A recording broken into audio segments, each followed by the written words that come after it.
ঢাকায় ১ ঘণ্টা কোথায় ছিলেন বিক্রম মিস্ত্রি? মানবজমিনের প্রতিবেদনে যা বলা হয়।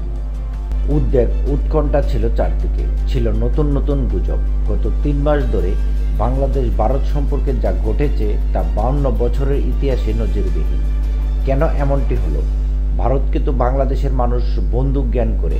৭১-এর মহান মুক্তিযুদ্ধে তাদের অবদান অনস্বীকার্য, কিন্তু ৫ই আগস্ট বাংলাদেশে রক্তাক্ত অভ্যুত্থানের পর ভারতের সেই ভূমিকা নিয়ে প্রশ্ন উঠল। ঠুনকো কিছু ঘটনা নিয়ে শোরগোল ফেলে দিল ভারতীয় মিডিয়া। একটি সার্বভৌম রাষ্ট্রকে রীতিমতো চ্যালেঞ্জের মুখে দাঁড় করানো হলো। সবই হলো রাজনৈতিক বিবেচনা থেকে। বাংলাদেশের অভ্যন্তরে টার্গেট করে সংখ্যালঘুদের নির্যাতন করা হচ্ছে এমন একটা সুর তুলে সীমান্তের ওপারে কিছু অনাকাঙ্ক্ষিত ঘটনা ঘটানো হলো। রক্ষা পেল না বাংলাদেশের মিশনও। ভারতীয় রাজনীতিবিদরা অহেতুক অপ্রয়োজনীয় বাক্যবাণে বাংলাদেশের গায়ে কালিমা লেপনের চেষ্টা করলেন। শান্ত এই ভূমিতে জাতিসংঘ শান্তিরক্ষী পাঠানোর প্রস্তাবও করে বসলেন। হ্যাঁ, এটা সত্য যে ৩৬ জুলাই খ্যাত ৫ই আগস্ট বদলে দিয়েছে এই বদ্বীপের শাসন ব্যবস্থা তথা রাজনীতির হিসাব নিকাশ। দিল্লির সমর্থনে বাংলাদেশের মানুষের ঘাড়ে চেপে বসা শেখ হাসিনার স্বৈরশাসনের শোচনীয় পতন হয়েছে ওই দিনে। জনরোষ থেকে প্রাণে বাঁচতে হাসিনা তার দুনিয়ার একমাত্র মিত্র ভারতে আশ্রয় নিয়েছেন। তার প্রতি ভারতের ভালোবাসা নিখার, এটা প্রমাণিত। কিন্তু তাই বলে বাংলাদেশকে তারা পরিত্যক্ত ঘোষণা করবে না। বুদ্ধদের ভাষামতে এ দেশের সঙ্গে ভারতের বন্ধন অকাট্য, সম্পর্কে টানাপোড়েন হতেই পারে, যার প্রমাণ দিল দিল্লি। সব আলোচনা সমালোচনা তথা সম্পর্কের চরম টানাপোড়েনের মুহূর্তে ঢাকায় পা রাখলেন দিল্লির বিদেশ সচিব বিক্রম মিস্ত্রি। ভোরে দিল্লি থেকে দেশটির বায়ুসেনার বিশেষ চপারে উড়ে এলেন তিনি। দিনের শুরুতে রাষ্ট্রীয় অতিথি ভবন পদ্মায় ২ পররাষ্ট্র সচিব একান্ত বৈঠকে বসলেন।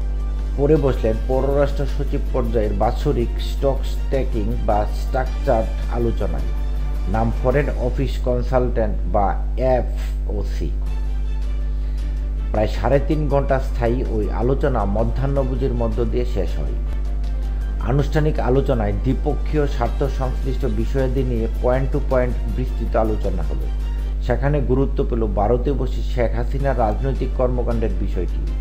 বৈঠকে অবশ্য তাকে ফেরানো নিয়ে কোনো আলোচনা হয়নি, যদিও ঢাকায় এ নিয়ে আলোচনা তুঙ্গে।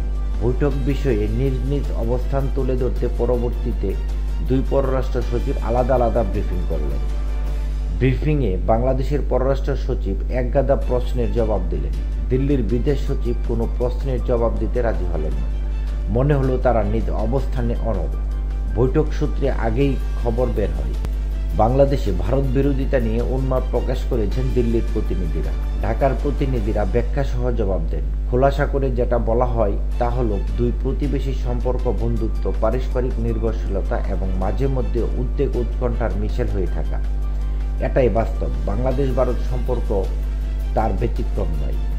কিন্তু সব কিছু ছাপিয়ে যায় যখন বর্ডারে রক্ত ঝরে। তাছাড়া মানুষের সেন্টিমেন্ট লাগে এসব ঘটনা যখন সামনে আসে, বিশেষত অভ্যন্তরীণ বিচ্ছিন্ন ঘটনা যখন বড় করে দেখানো হয় এবং রাজনৈতিক নেতৃত্ব বা সরকারি পর্যায়ে এটা নিয়ে যখন কথা বলা হয়।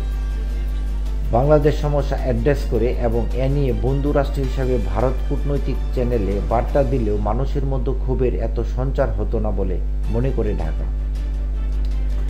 আলোচনায় উভয়ের তরফেই বলা হয়, বাস্তবতা অস্বীকার করার মধ্যে কোনো কল্যাণ নেই, বরং এতে সমস্যা বাড়বে। তাই উভয়ই যৌক্তিক কনসার্ন যত দ্রুত অ্যাড্রেস করা যাবে ততই মঙ্গল। সেগুনবাগিচায় কয়েক মিনিটের সংক্ষিপ্ত ব্রিফিংয়ে সংখ্যালঘু নির্যাতন বন্ধের অনুরোধ রেখে গেলেন ভারতীয় সচিব। ব্রিফিং শেষে চটজলদি বেরিয়ে গেলেন। তখনও প্রধান উপদেষ্টার সঙ্গে বৈঠক বাকি। ৪:১৫ যমুনায় ঢুকলেন। ডক্টর ইউনূসের সঙ্গে সৌজন্য সাক্ষাৎটি ব্যাপক মিডিয়া কভারেজ পেল দুপারে। কিন্তু এটা খুব রহস্য যে সন্ধ্যার আগে সরকারি সব কর্মসূচি শেষ করা দিল্লির বিদেশ সচিব বিক্রম মিস্ত্রি পরবর্তী ঘন্টা কোথায় কি বৈঠক করলেন। বিশেষ করে সন্ধ্যা ৭:৩০ থেকে ৮:৩৫ পর্যন্ত এই ১ ঘন্টা কোথায় ছিলেন তিনি, কার সঙ্গে দেখা করলেন তিনি ও তার ২ সফরসঙ্গী। ওয়াকাবিহাল সূত্র বলছে, ৩ সদস্যের একটি প্রতিনিধি দল নিয়ে বিক্রম মিস্ত্রি একটি রুদ্রতার বৈঠকে বসেছিলেন ঢাকা সেনানিবাসে। সেনাবাহিনী প্রধান জেনারেল ওয়াকারুজ্জামানের সঙ্গে সৌজন্য সাক্ষাৎ বৈঠক হয় তার। সেই বৈঠকে কি আলোচনা হয়েছে তা নিয়ে জানা ও বোঝার চেষ্টার কোনো কমতি ছিল না। এ বিষয়ে পররাষ্ট্র মন্ত্রণালয় এবং ভারতীয় হাইকমিশনে যোগাযোগ করা হয়, কিন্তু আনুষ্ঠানিক কোনো বক্তব্য পাওয়া যায়নি। তবে প্রতিরক্ষা সংক্রান্ত একাধিক দায়িত্বশীল সূত্র এটা নিশ্চিত করেছে যে সেনানিবাসস্থ বাসভবনে সফররত ভারতীয় পররাষ্ট্র সচিবের নেতৃত্বে ৩ সদস্যের প্রতিনিধি দল সেনাপ্রধানের সঙ্গে সৌজন্য সাক্ষাৎ করেছে।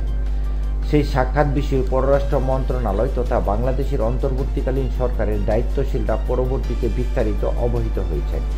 যেটুকু জানা গেছে, সম্পর্কে মেঘ দূর করার বিষয়ে ঘণ্টাব্যাপী ওই বৈঠকে তাৎপর্যপূর্ণ অগ্রগতি হয়েছে। বিশেষত দূরে থেকে বিদেশ সচিব বা দিল্লি যা ভাবছিল বাংলাদেশ সফর করে একটি ইতিবাচক ধারণা নিয়ে ফিরেছেন বিদেশ সচিব।